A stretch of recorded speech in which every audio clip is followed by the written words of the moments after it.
with Jay Anderson with Cageside Press. Hey, thanks very much. And Ben, congratulations on the win. First of all, I was just wondering if you could talk us through your performance tonight. What I think? Yeah, absolutely. It was a couple of interviews I've been saying. I was ready for April 19th. I was good to go. And then April was just seriously one of the worst months of my life. I was putting on a game face this week. Just such a roller coaster ride. Went through hell. And unfortunately, a performance showed it. It was hard. I mean, it was a hard fight. Luckily, Saint Preux he was in rough shape too. So we just slobber knocked each other. And luckily, I got a few more through. Split decision was a little disappointing because I still feel I was getting the better hand. I know a couple times I slipped. That's why I popped up so fast to say, come on, I slipped. I crushed him in the head with a couple knees, though. And I think one or two more of those would have got through. I could have ended the fight. I think a healthy version of myself, I still end that fight in the first or second round. So that's why I'm disappointed. Now, you mentioned, I mean, he was a heavyweight essentially, and I assume he felt like a heavyweight in there. Yeah, he was everything of a heavyweight. I said before the fight, I feel sorry for the light heavyweights. The guy's huge. But his big advantage in those fights was his size. And against me, I feel he didn't fight. Like, I really thought he was going to shoot more. I thought he was going to do things more. And he just kind of was running. I think your game plan was, let's get him tired. I ride a bicycle a lot too, so I'll bicycle with you. And it just showed me controlling the cage most of the fight. So I don't think that really helped him. Just made me look dominant.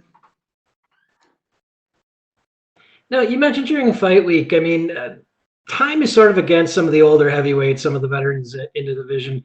And, because of that, getting a fight in was important. With that in mind, I mean, how much longer? Do you have a time frame in mind for how much longer you intend to keep going in this? Unfortunately, guys like Oleinik, Verdum, Mark Hunt in the past, Randy Couture, I'll keep going. These guys fight. Alistair Overeem. I battled over him, but those guys know I look up to him. Him and Andre Arlovsky. I look up to these guys. They're deep in their 40s and they're fighting hard, so they really motivate me to keep going. And I know I've had some good victories in the past, but I think just the competition has gotten tougher. So I'm not really showing yet just how much better I'm getting. And I said my body weight really shows a lot what I'm going through. I got a lot against me outside of all this. And so for me to come down and walk around, my new walk around weight's like 268. I'm really proud of that. It's been really hard work. I can walk around 310 pounds easy. So I got a new goal. My weight's going to keep dropping, and I really feel through that. My conditioning is going to continue to improve.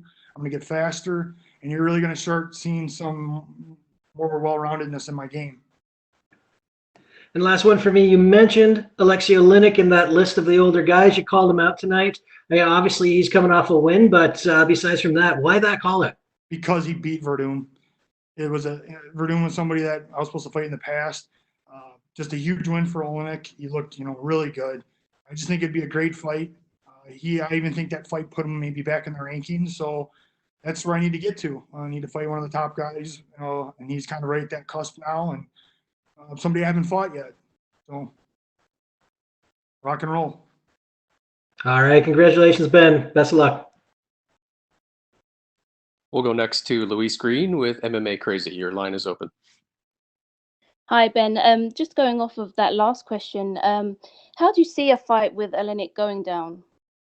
I think it'd be exciting. That's why I asked for it. You see the way he came out against Verdum? He just came out throwing crazy. The fight was up, down. Just looks like a gritty fight, and I think it'd be great for the fans. I think I don't think he's going to run like this fight here. I think he's going to come at me, and that's going to make for a very exciting fight. And I think this was your third change of opponent, I think, going into this fight. Yes. Can you talk a little bit about your preparation, especially during the current times that we're in? I said it was a roller coaster ride. April was hell. I was supposed to fight Volante. Good fight. I was training since January. Was ready to go in the middle of March, and everything went down. By the beginning of April, Volante said, there's no way. Totally understand. He's in New York. Obviously, super bad situation. And I was just happy they called with another fight. It was an actual heavyweight. And we signed it. We were going to do it. And his situation became dire because of the situation with everything going on. So that dropped off. But the day that he dropped, Saint Preux took the fight. So I was kind of like, hey, and I didn't have too much of an up down, but there was just so much up down with the opponents and just things back home. You know, Wisconsin governor came down pretty hard to close my gym. Just, you know, a lot of stuff closed. Just going to the grocery store became a chore. So it was a really hard time. And, you know, I'm just happy that we got through it, and even happier that the UFC fought so hard to get these fights in because we really needed it. So again, so thankful to everybody. So you know, with that in mind, when do you see yourself getting back in there again? It's going to be kind of up to my opponents. I've looked a lot worse in fights. I have no injuries. My weight's really good right now. So hopefully in the next couple months, talk to the UFC and see if they want to make that fight or who they want to do. And sounds like the UFC is going full tilt. They're going to keep doing shows. So hopefully I can hop on again this summer. And just last one from me.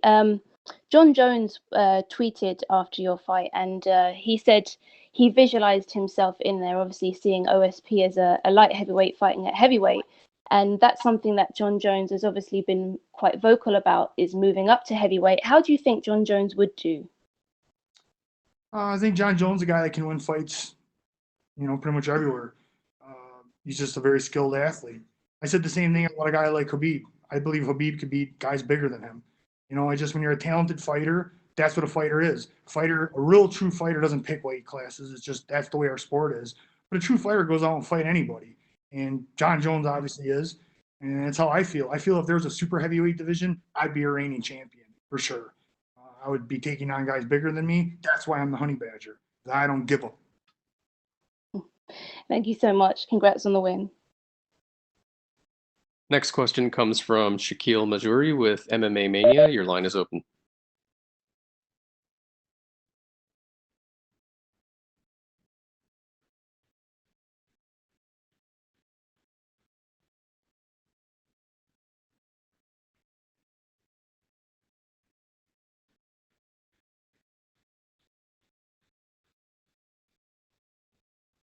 That's just part of my DNA, I believe. You know, I'm a fighter. I'm one of those guys that once I get hit a little bit, I pick it up. You know, some guys, we've always said I've been doing this for 20 years. We recognize that some guys are very talented with jujitsu and their skill set, but they get hit, they break, they really fall apart. And that's just something that's been with me, that you can't let that happen. You get hit, I'm gonna hit you back 3 times. So it's just about gritting down on the mouthpiece and getting angry, and you know, you just hit me. So that's not cool. Now I'm gonna hit you. And it's just the mentality. I appreciate it. All right, thank you very much, Ben. You're all good to go.